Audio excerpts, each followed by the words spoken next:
नमस्कार दोस्तों, expert guidance academy online classes में पॉलिटी जो राज्य व्यवस्था की क्लास चल रही थी उसमें हम लोगों ने अब तक पॉलिटी के सेगमेंट 1, सेगमेंट 2 और segment 3, part 1, part 2 and part 3। Part 1 जैसा कि आप जानते हैं भारतीय और उसके राज्य क्षेत्र के बारे में, पार्ट 2 नागरिकता और पार्ट 3 मौलिक अधिकार की चर्चा की गई थी। आज हम लोग जो है पार्ट 4 पढ़ने जा रहे हैं, जो संविधान का भाग 4 है, राज्य की नीति के निर्देशक तत्व, directive principles of state policy. राज्य यानी कि जो देश है और देश की विधायिका जो पॉलिसी बनाएगी वह किस आधार पर बनाएगी, उसके लिए एक बेस का काम जो करता है वह संविधान का यह भाग करता है।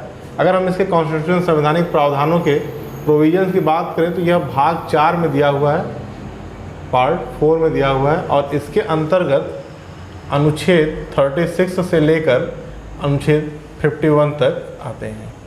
ये 36 से लेकर 51 तक है ना, इन सारे अनुच्छेदों की हम चर्चा अभी आगे करेंगे। अगर इन अनुच्छेदों को हम डिवाइड करें तो इसमें देखिए कुछ आर्टिकल ऐसे होंगे जो गांधीयन थॉट से इंस्पायर्ड होंगे, मतलब गांधीवादी विचारधारा से प्रेरित होंगे। कुछ ऐसे होंगे जो सोशलिस्ट यानी समाजवादी विचारधारा जो कार्ल मार्क्स वगैरह से इंस्पायर्ड था तो उससे जो है प्रभावित होंगे, और कुछ ऐसी विचारधाराएं हैं जो उदारवादी विचारधाराओं से प्रभावित होंगे। जैसे एक एग्जाम्पल समझते हैं, आर्टिकल 14 में पंचायतों के गठन से संबंधित प्रावधान है।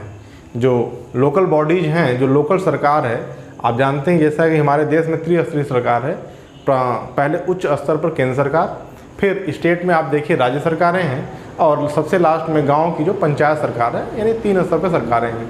तो गांधी जी का ऐसा मानना था कि अगर आप वास्तव में सर्वांगीण विकास की बात करते हैं तो आपको गाँव को, जो गाँव की इकाई है यानी पंचायतों को संगठित करना होगा, मजबूत करना होगा और उनको एक स्वशासित इकाई के रूप में स्थापित करना होगा। कुल मिलाकर के उनको अधिक से अधिक अधिकार देने होंगे, क्योंकि वहीं छोटे स्तर पर माइक्रो लेवल पर क्या कर सकते हैं, व्यवस्था को सुधार कर सकते हैं।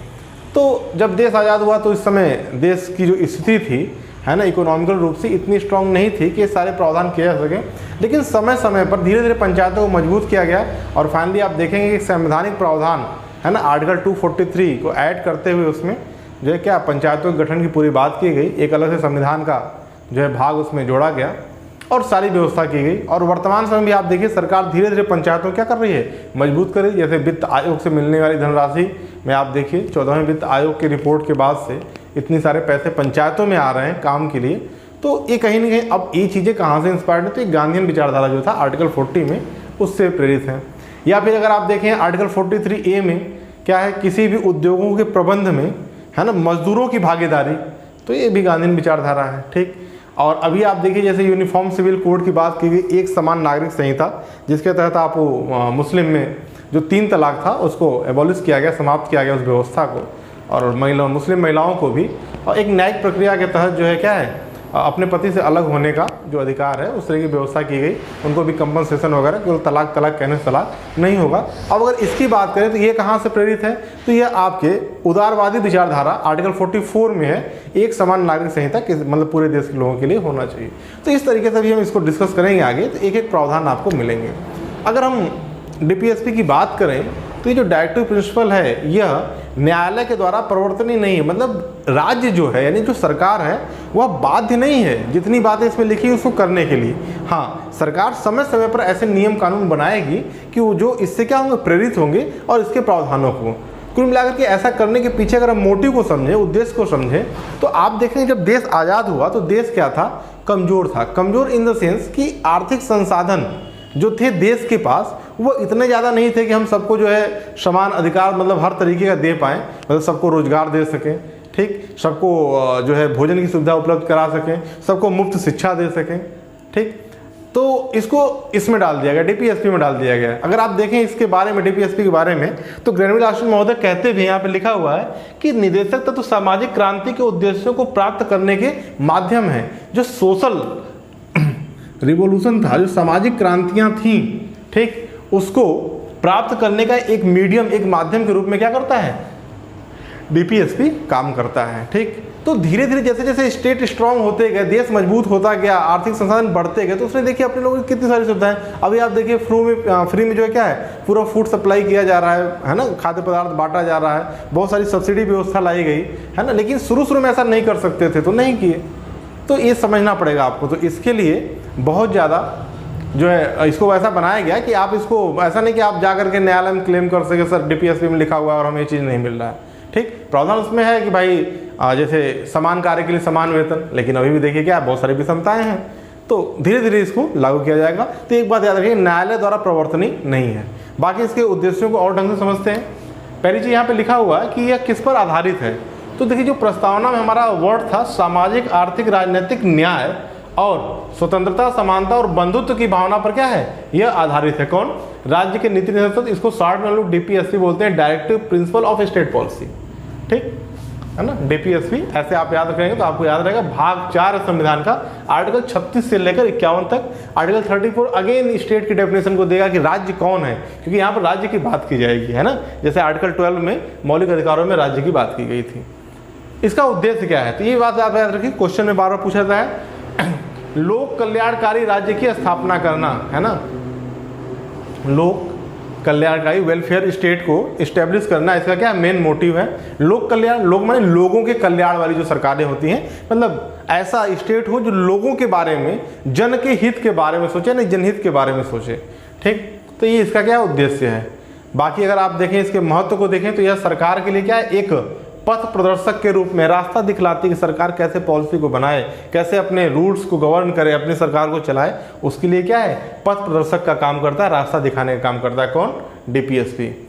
दूसरी अगली बात देखिए क्या है, आर्थिक, इकोनॉमिकली और सामाजिक, आर्थिक व सामाजिक, राजनीतिक नहीं, आर्थिक व सामाजिक लोकतंत्र की स्थापना करना इसका एक प्रमुख उद्देश्य है। ठीक, और एक बात और, संविधान का दर्शन क्या होता है, इसमें निहित होता है। इसके पहले अगर हम बात करें इस शब्द की, तो प्रयोग कहाँ किया गया था, तो आपको याद होगा जब मैंने आपको प्रस्तावना पढ़ाया था तब हमने कहा था कि संविधान का दर्शन प्रस्तावना में भी निहित होता है। और जैसा कि मैंने वहाँ पर आपको समझाया था, जब भी कभी भी न्यायपालिका के सामने संवैधानिक कठिनाई प्रस्तुत होती है तो वह प्रस्तावना, जब भी संवैधानिक कठिनाई न्यायपालिका के सामने प्रस्तुत होती है तो वह प्रस्तावना और राज्य के नीति निर्देशक तत्वों को सामने रख करके उस समस्या का समाधान ढूंढने का प्रयास करते हैं। और ऐसा कई बार देखा गया है कि राज्य के नीति निर्देशक तत्व और प्रस्तावना ने समेकित रूप से उस समस्या के समाधान में अपनी महत्वपूर्ण भूमिका निभाई है।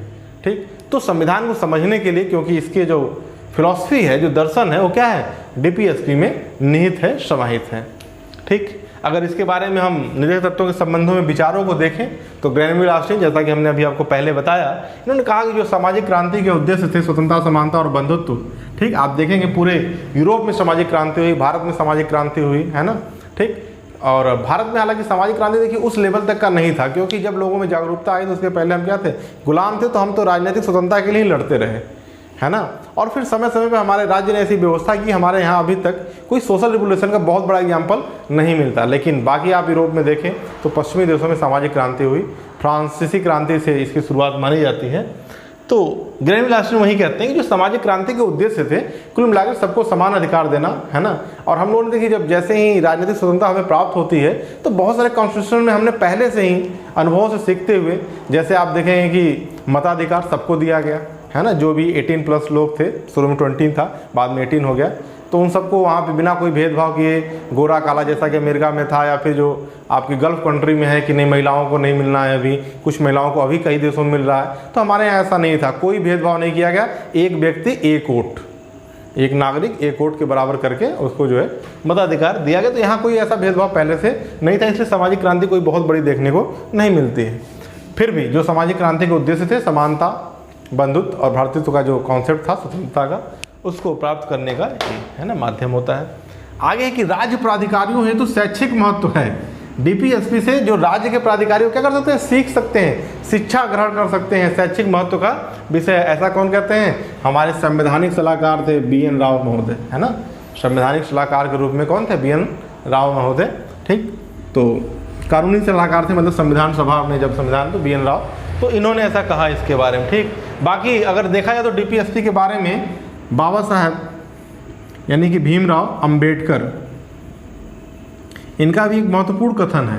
कहते हैं कि निदेशक तत्व बहुत ही बहुमूल्य एक मतलब जो है संविधान का भाग है, और यह आर्थिक लोकतंत्र को प्राप्त करने या आर्थिक लोकतंत्र सुनिश्चित करने का एक बेहतर उपाय करता है, जैसा कि राजनीतिक लोकतंत्र में अपरिहार्य है, जरूरी है। जहाँ पर राजनीतिक लोकतंत्र होता है वहाँ पर आर्थिक लोकतंत्र का होना जरूरी है, ऐसा बाबा साहब मानते हैं। और वो कहते हैं कि आर्थिक लोकतंत्र को इस्टेब्लिश करने के लिए डीपीएसपी के प्रावधानों को लागू करना अत्यंत आवश्यक है। ठीक, तो इस तरीके से ये इसका एक परिचय रहा।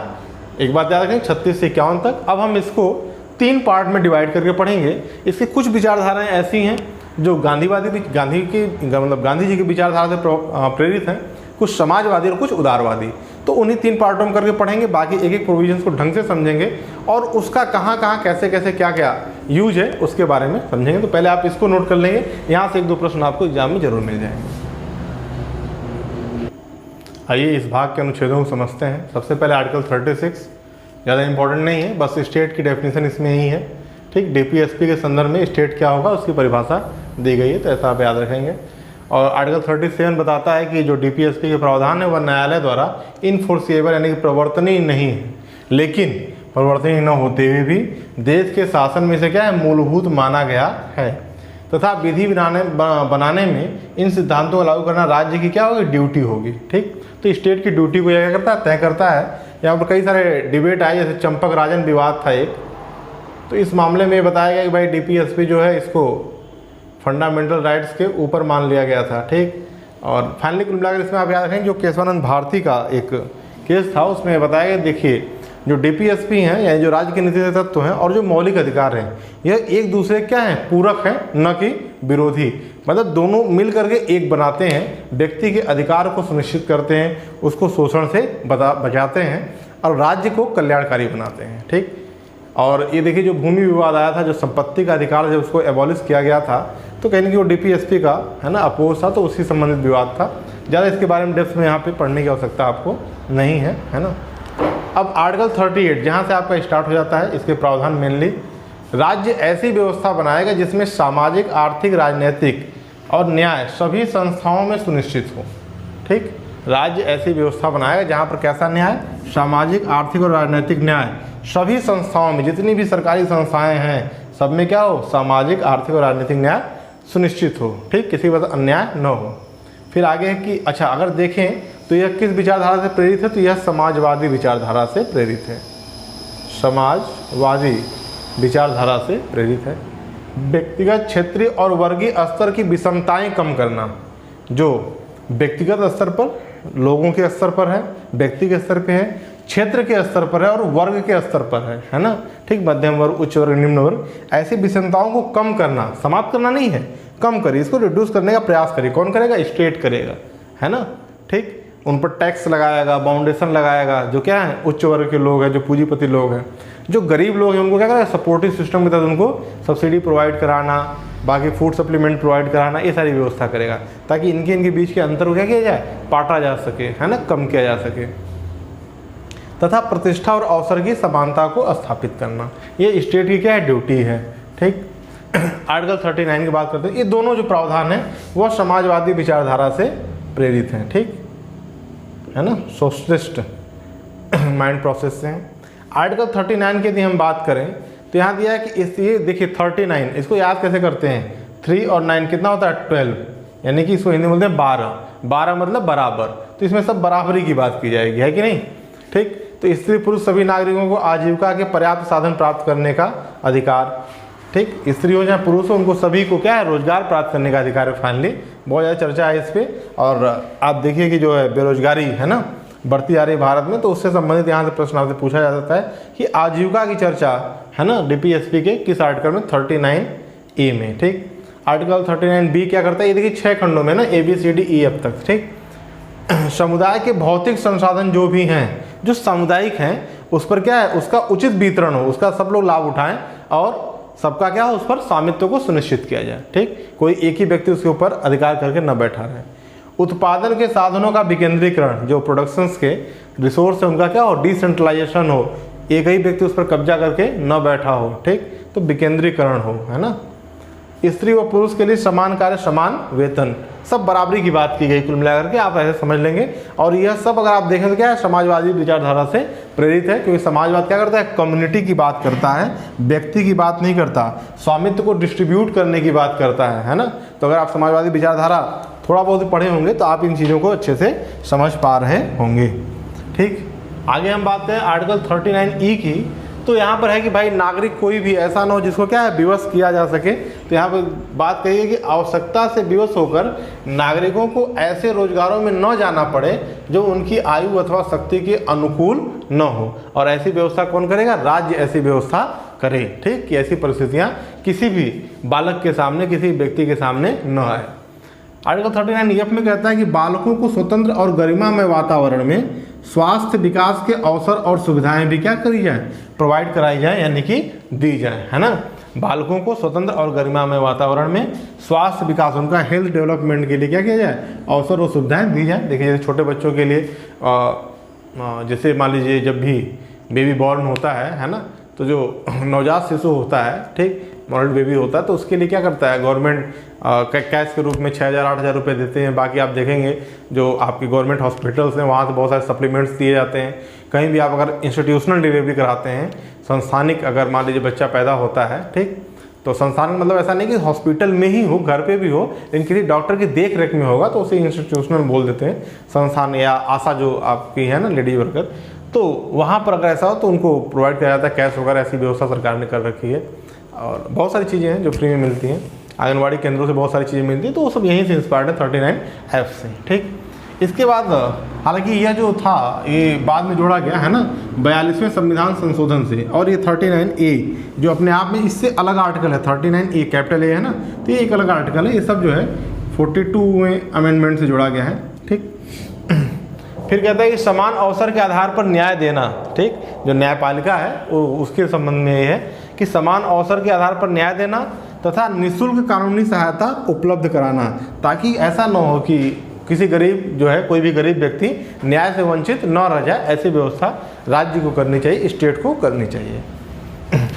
तो ये जितनी भी बातें हैं आर्टिकल 39 की सारी बातें, आर्टिकल 38 है ना, ये सब किससे प्रेरित थे, समाजवादी विचारधारा से, जो बराबरी की बात करता है, सबकी बात करता है, कम्युनिटी की बात करता है, समुदाय की बात करता है। अगर हम अनुच्छेद 40 की बात करें तो यह क्या है, ग्राम पंचायतों के संगठन से संबंधित है। जो ग्राम पंचायतें मतलब जो आपकी देशी स्तर पर लोकल लेवल जो गवर्नमेंट है ना, ठीक, तो उसकी बात करता है। और ये कहता है उनको स्वायत्त शासन की इकाइयों के रूप में कार्य करने हेतु शक्तियाँ प्रदान किया, और संवैधानिक प्रावधान करते हुए आप देखेंगे इसको जो है 73वें संविधान संशोधन के माध्यम से है ना, इसको इस्टेब्लिश किया गया कि क्या हो, गाँव में भी सरकारें हों। और यह गांधी जी की विचारधारा थी ग्राम विकास की, तो गांधीयन विचारधारा से क्या था, प्रेरित था, यानी गांधी जी की विचारधारा से प्रेरित था आर्टिकल 40। आर्टिकल 41 से लेकर के आर्टिकल 51 नेक्स्ट वीडियो में हम लोग चर्चा करेंगे। ऐसे ही आराम से चीज़ों को पढ़ते रहेंगे, क्वेश्चन को सॉल्व करते रहेंगे, प्रैक्टिस सेट सॉल्व करिए, अधिक से अधिक वीडियो को शेयर कीजिए, लाइक कीजिए। कहीं कुछ सुझाव हो तो कमेंट में आप ज़रूर लिखें। एक बात और जो मैं कहता हूँ कि वीडियो को सिर्फ देखें नहीं बल्कि पेन कॉपी लेकर प्रॉपर नोट्स बनाएं, वो आपके लिए ज़्यादा मददगार साबित होगा। और एक कंप्लीट नोट्स पॉलिटी का आपका तैयार होगा, क्योंकि हम लोग कुछ भी नहीं छोड़ते, जहाँ जो कुछ भी इंपॉर्टेंट होता है उसको डिस्कस जरूर करते हैं। Thank you.